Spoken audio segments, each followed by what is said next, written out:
আসসালামু আলাইকুম। সংবাদে আপনাদের সবাইকে স্বাগত জানাচ্ছি। আমি ফিরোজ তোহা। শুরুতেই আরবে কেবলস সংবাদ শিরোনাম জানিয়ে দেব এই মুহূর্তে হাতে পাওয়া সর্বশেষ গুরুত্বপূর্ণ আপডেট বাংলা সংবাদ। শুরুতেই থাকছে রাজধানীতে আজও ব্যাটারি চালিত রিকশা চালকদের সড়ক অবরোধ। রাজধানীর মোহাম্মদপুর এবং জাতীয় প্রেস ক্লাবের সামনে সড়ক অবরোধ করে বিক্ষোভ করছেন ব্যাটারি চালিত রিকশা চালকরা। তাদের আন্দোলনে মোহাম্মদপুর, ধানমন্ডি, মিরপুর ও গাবতলী এলাকায় তীব্র যানজটের সৃষ্টি হয়েছে। এবারে জানাবো আওয়ামী লীগের ধ্বংসস্তূপ থেকে ঘুরে দাঁড়াবে বাংলাদেশ। জাতীয় গণতান্ত্রিক পার্টি জাগপা সহসভাপতি দলীয় মুখপাত্র রাশেদ প্রধান বলেছেন, ক্ষমতাচ্যুত আওয়ামী লীগ সরকার বিগত ১৭ বছরে ধ্বংসস্তূপ থেকে ঘুরে দাঁড়াতে শুরু করেছে বাংলাদেশ। আশা করি একটি অবাধ, সুষ্ঠু এবং গ্রহণযোগ্য নির্বাচনের মধ্য দিয়ে বাংলাদেশ স্বনির্ভর হয়ে উঠবে। দারিদ্র্য বিমোচনে বর্তমান, অন্তর্বর্তী এবং আগামীর সরকার বড় সহায়ক ভূমিকা পালন করবেন। জানাবো বাংলাদেশ ব্যাংকের ১৭ কর্মকর্তাকে দুদকে তলব।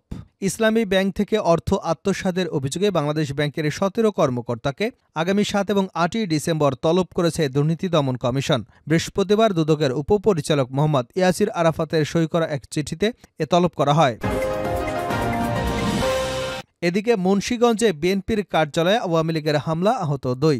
মুন্সিগঞ্জের গজারিয়ায় আধিপত্য বিস্তারের জেরে আওয়ামী লীগ এবং বিএনপি নেতাকর্মীদের মধ্যে সংঘর্ষের ঘটনা ঘটেছে। এ সময় আওয়ামী লীগ নেতাকর্মীরা বিএনপির কার্যালয়ে ভাঙচুর করে। সংঘর্ষের ঘটনায় আহত হয় অন্তত ২ জন। এবারে থাকছে চাকুরিচ্যুত ব্যাংক কর্মকর্তা কর্মচারীদের মহাসড়ক অবরোধ। চট্টগ্রাম এসালম নিয়ন্ত্রিত ইসলামী ব্যাংকসহ বেশ কয়েকটি ব্যাংকের চাকুরিচ্যুত কর্মকর্তা কর্মচারীরা মহাসড়ক অবরোধ করে বিক্ষোভ করছেন। এতে চট্টগ্রাম কক্সবাজার মহাসড়কে যান চলাচল বন্ধ রয়েছে। কর্ণফুলী উপজেলা আখতারুজ্জামান মজ্জারটেক এলাকায় রোববার সকাল ৮:৩০ থেকে সড়ক অবরোধ করে তারা বিক্ষোভ করেন। মহাসড়ক অবরোধের বিষয়টি নিশ্চিত করে কর্ণফুলী থানার ওসি মনির হোসেন জানান, বিক্ষোভকারীদের সড়ক থেকে সরিয়ে দেবার চেষ্টা চলছে। এবং সর্বশেষ জানাবো আন্তর্জাতিক সংবাদ। ফের লেবানন থেকে ইসরায়েলে হামলা। ইসরায়েলি সামরিক বাহিনী জানিয়েছে, লেবানন থেকে ৫টি প্রজেক্টাইল ছোড়া হয়েছে। ইসরায়েলের ড্যান, শেরন এবং মেনেশা অঞ্চলে বিমান হামলা সাইরেন বেজে ওঠে। তবে এসব প্রজেক্টাইল প্রতিহত করা হয়েছে বলে জানানো হয়েছে খবর আল জাজিরার।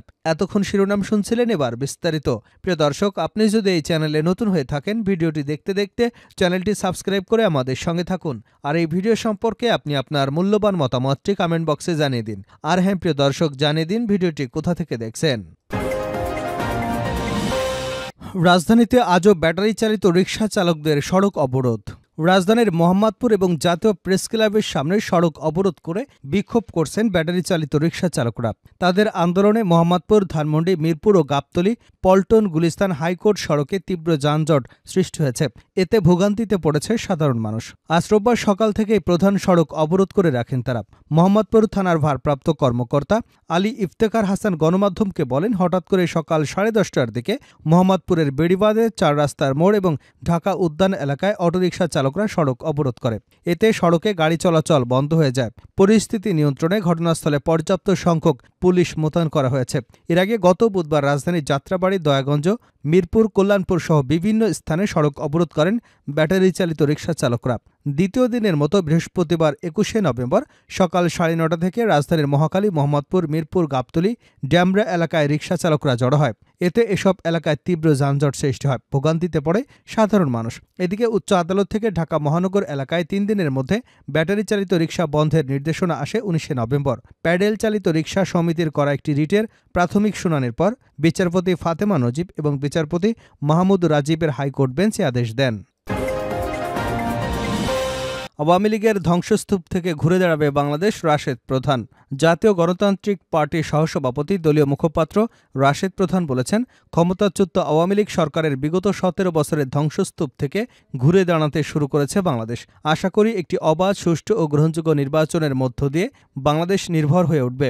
দারিদ্র্য বিমোচনে বর্তমান, অন্তর্বর্তী এবং আগামীর সরকার বড় সহায়ক ভূমিকা পালন করবে। শনিবার দুপুরে রাজধানীর পুরান ঢাকায় নয়া গণতান্ত্রিক পার্টি এনজিপি আয়োজিত মৌলানা আব্দুল হামিদ খান ভাসানীর ৪৮তম মৃত্যুবার্ষিকী উপলক্ষে আলোচনা সভা এবং দোয়া মাহফিলে প্রধান অতিথির বক্তব্যে তিনি এসব কথা বলেন। রাশেদ প্রধান বলেন, আমাদের মনে রাখতে হবে, শহীদ প্রেসিডেন্ট জিয়াউর রহমান তার উদারতার কারণে শেখ হাসিনাকে বাংলাদেশে রাজনীতি করবার সুযোগ দিয়েছিলেন।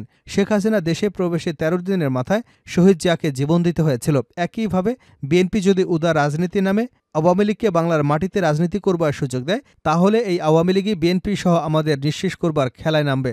সুতরাং সব দলমত নির্বিশেষে এক হয়ে আওয়ামী লীগকে নিষিদ্ধ করা প্রয়োজন।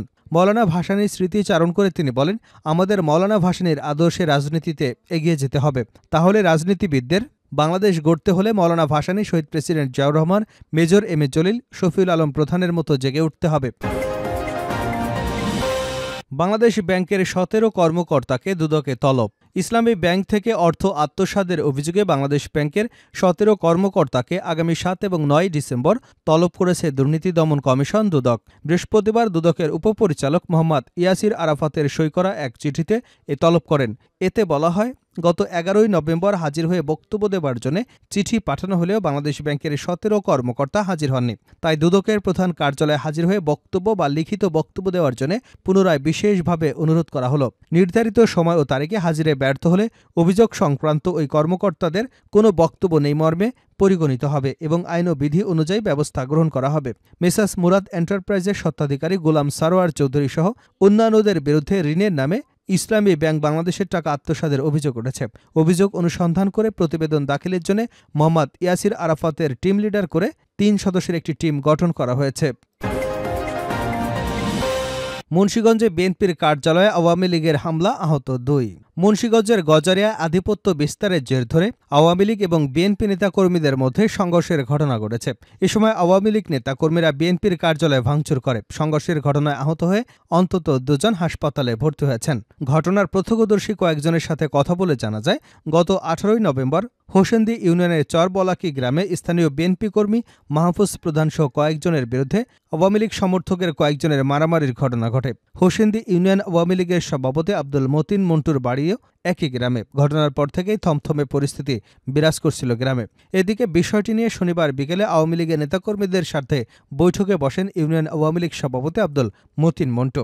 মিটিং শেষ করে তিনি ঢাকা চলে যাবার সময় সন্ধ্যা 7টার দিকে আওয়ামী লীগের নেতাকর্মীরা বিএনপি কর্মী মাহফুজ প্রধানের বাড়িতে হামলা ও ভাঙচুর চালায়। ওয়ার্ড বিএনপির কার্যালয়ে ভাঙচুর চালানো হয়।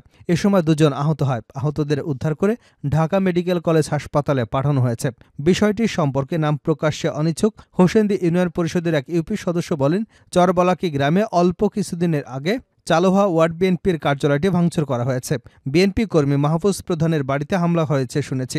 এ ঘটনায় 2 জন আহত হয়েছেন। শেষ করছে আন্তর্জাতিক সংবাদ দিয়ে। ফের লেবানন থেকে ইসরায়েলে হামলা। ইসরায়েলি সামরিক বাহিনী জানিয়েছে, লেবানন থেকে 5টি প্রজেক্টাইল ছোড়া হয়েছে।